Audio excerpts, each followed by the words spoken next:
รัตนาพรวอนแฟนช่วยเชียร์เหมือนเดิมช่วยส่งช่วยเสริมเติมแรงใจมาไล่อายุน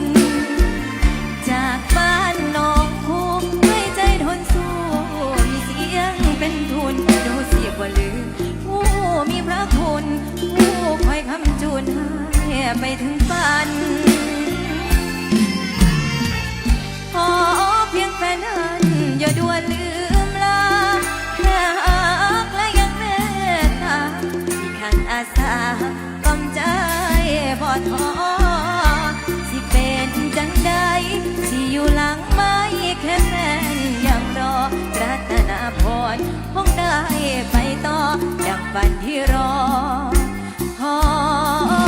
เพียงแรงใจ